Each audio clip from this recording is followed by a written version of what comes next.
British সাবেক মন্ত্রী tulip Siddique কড়া চিঠি পাঠিয়েছেন বাংলাদেশের অন্তর্বর্তী সরকার প্রধান উপদেষ্টা ডক্টর মোহাম্মদ ইউনূস এবং দেশটির দুর্নীতি দমন কমিশন বা দুদকের চেয়ারম্যানের কাছে।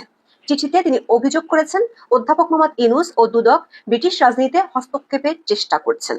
23শে জুন ইউনূস ও দুদক বরাবর পাঠানো এক উকিল নোটিশে তিনি বলেছেন, তার সুনাম ক্ষুণ্ণ করাই তাদের উদ্দেশ্য।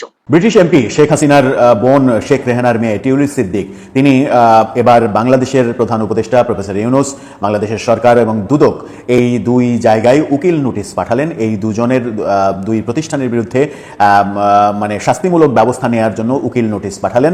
সেই উকিল নোটিশের বাস্তবতা কি বলছে, কি তিনি লিখলেন, কেন হঠাৎ করে বাংলাদেশ সরকারের প্রধান উপদেষ্টার বিরুদ্ধে উকিল নোটিশ পাঠানো হলো। সম্মানিত দর্শক মণ্ডলী, চলমান রাজনৈতিক অঙ্গনের আপডেট কিছু নিউজ নিয়ে আজ আমি আপনাদের সাথে এমন কিছু ভিডিও চিত্র শেয়ার করতে যাচ্ছি যা দেখলে আপনি রীতিমতো অবাক হয়ে যাবেন। তাই আজকের এই ভিডিওটি সব মিলিয়ে অত্যন্ত গুরুত্বপূর্ণ হতে যাচ্ছে। 1 সেকেন্ড না টেনে ধৈর্য সহকারে পুরো ভিডিওটি দেখার জন্য আহ্বান করছি। আর একটি ছোট্ট রিকোয়েস্ট করছি, তা হলো যদি আপনি আমাদের এই চ্যানেল নতুন দর্শক হয়ে থাকেন, অবশ্যই আমাদের এই চ্যানেলটি সাবস্ক্রাইব করে একটি লাইক দিয়ে পাশে থাকা বেল বাটনটি অন করে দিবেন। তার কথা নয়, চলুন সরাসরি আমরা ভিডিওতে চলে যাই। ব্রিটিশ সাবেক মন্ত্রী টিউলিপ সিদ্দিক কড়া চিঠি পাঠিয়েছেন বাংলাদেশের অন্তর্বর্তী সরকার প্রধান উপদেষ্টা ডক্টর মোহাম্মদ ইউনূস এবং দেশটির দুর্নীতি দমন কমিশন বা দুদকের চেয়ারম্যানের কাছে। চিঠিতে তিনি অভিযোগ করেছেন, অধ্যাপক মোহাম্মদ ইউনূস ও দুদক ব্রিটিশ রাজনীতিতে হস্তক্ষেপের চেষ্টা করছেন।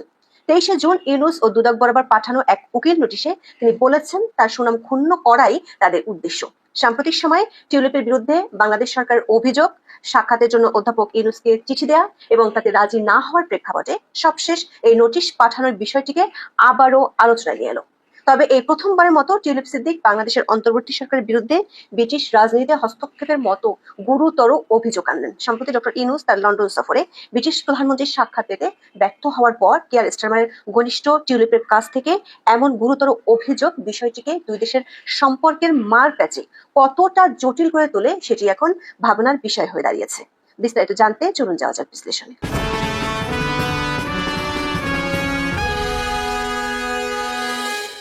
যুক্তরাজ্য ভিত্তিক আইনি প্রতিষ্ঠান স্টেফেনসন হারউড এলএলপির মাধ্যমে উকিল নোটিশটি পাঠিয়েছেন টিউলিপ সিদ্দিক।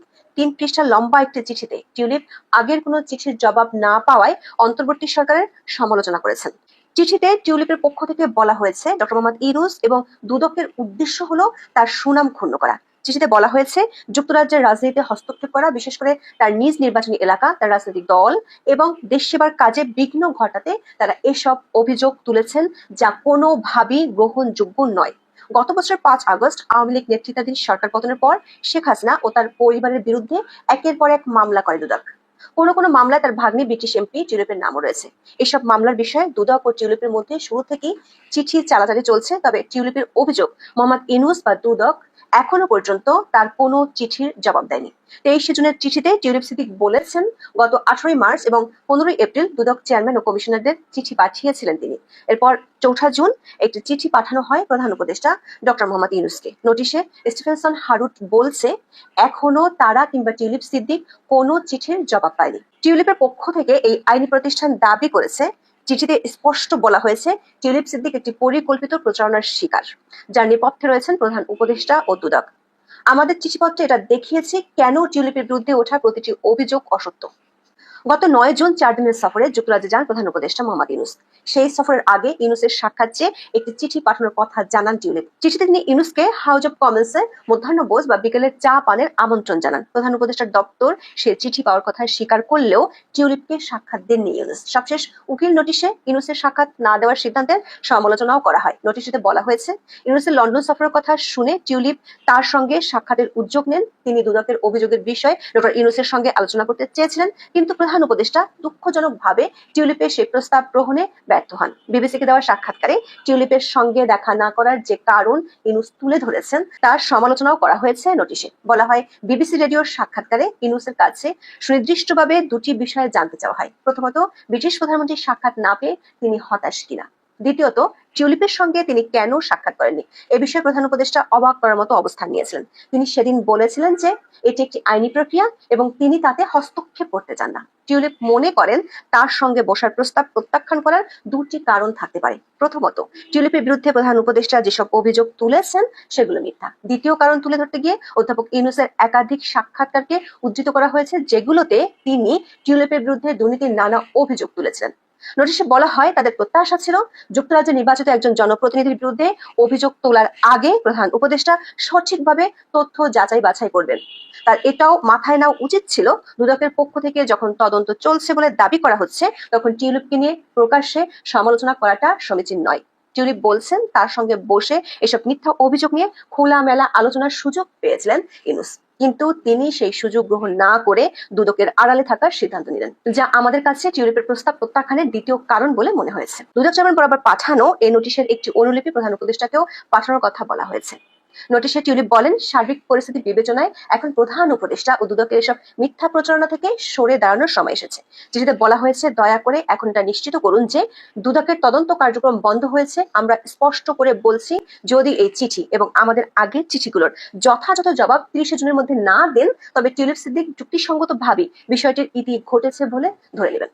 দর্শক, সাম্প্রতিক সময়ে বাংলাদেশের রাজনীতিতে টিউলিপ সিদ্দিকের নাম বারবার আলোচনায় আসছে। মাত্র 16 বছর বয়সে তিনি ব্রিটিশ রাজনীতিতে যোগ দিয়েছিলেন এবং 4 বার ব্রিটিশ পার্লামেন্টের সদস্য নির্বাচিত হয়েছেন। সবশেষ তিনি যুক্তরাজ্যের অর্থ মন্ত্রণালয়ের ইকোনমিক সেক্রেটারি বা সিটি মিনিস্টার হিসেবে দায়িত্ব পালন করেছেন। তবে তার পরিচয়ের আরেকটি গুরুত্বপূর্ণ দিক হলো তিনি বাংলাদেশের সাবেক প্রধানমন্ত্রী শেখ হাসিনার ভাগ্নি এবং শেখ রেহানার কন্যা। এই পারিবারিক সম্পর্কই তাকে বাংলাদেশের রাজনীতিতে বিতর্কের কেন্দ্রে নিয়ে এসেছে। বিশেষ করে ডক্টর মোহাম্মদ ইউনূস সবশেষ লন্ডন সফরে গিয়ে ব্রিটিশ প্রধানমন্ত্রী কিয়ার স্টারমারের সাক্ষাতের জন্য বেশ তদবির করেছেন, কিন্তু অনেক নাটকের পর চরম অপেশাদারিত্বের কারণে শেষ পর্যন্ত দেখা গেছে স্টারমার ডক্টর ইউনূসের অনুরোধ রাখেননি। অনেকের ধারণা কিয়ার স্টারমারের সম্মানিত দর্শক মণ্ডলী, যতই দিন গড়াচ্ছে রাজনৈতিক অঙ্গন ততই বেসামাল এবং উত্তপ্ত হয়ে উঠছে। সম্প্রতি টিউলিপ সিদ্দিকের বিরুদ্ধে এমন সব তথ্য উঠে এসেছে যা সত্যিই অবাক করার মতো। তিনি ব্রিটেনে তার দুর্নীতির স্বর্গরাজ্য গড়ে তুলেছেন। বাংলাদেশ থেকে শেখ হাসিনা টাকার পাচার করে তার কাছে পাঠিয়েছে। সেই টাকা দিয়ে তিনি বিদেশিদের মনোরঞ্জন করে তিনি উপরস্থ বড় বড় পদ বাগিয়ে নিয়ে নিজের দেহটাকে তাদের কাছে বিলিয়ে দিয়ে সে উচ্চপদস্থ আসনে সমাসীন হয়েছিল। কিন্তু সম্প্রতি তার সমস্ত কুকর্মের তথ্য ফাঁস হয়ে গিয়েছে। এখন তাকে বাংলাদেশের যে সমস্ত সম্পদ সে অন্যায়ভাবে ওই দেশে ভোগ করেছিল, এখন সেগুলো হিসাবের পালা এসেছে। বাংলাদেশের 18 কোটি মানুষ এখন আওয়ামী লীগের কাছ থেকে হিসেব চায়।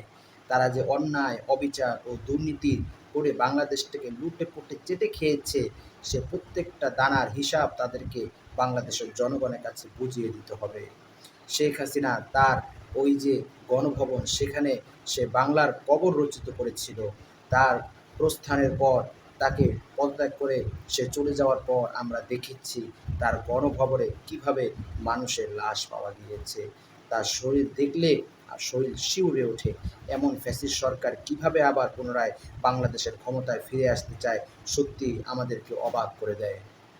সম্মানিত দর্শক মণ্ডলী, শেখ হাসিনার বাংলাদেশের পুনর্বাসন ও ফিরে আসার বিষয়ে আপনার কি মতামত এবং টিউলিপ সিদ্দিকের বিরুদ্ধে আপনি কি পদক্ষেপ গ্রহণ চান, সে বিষয়ে আপনার গুরুত্বপূর্ণ মতামতটি অবশ্যই আমাদের কমেন্টস বক্সে জানাবেন।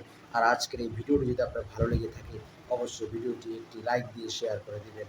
আজ এ পর্যন্তই। সকলে ভালো থাকবেন, সুস্থ থাকবেন, নিরাপদ থাকবেন এই আশা ব্যক্ত করে আজকের ভিডিও এখানেই শেষ করছি। আমিন ওয়া আখিরু দাওয়ানা আলহামদুলিল্লাহি রাব্বিল আলামিন। আসসালামু আলাইকুম ওয়া রাহমাতুল্লাহি ওয়া বারাকাতুহু।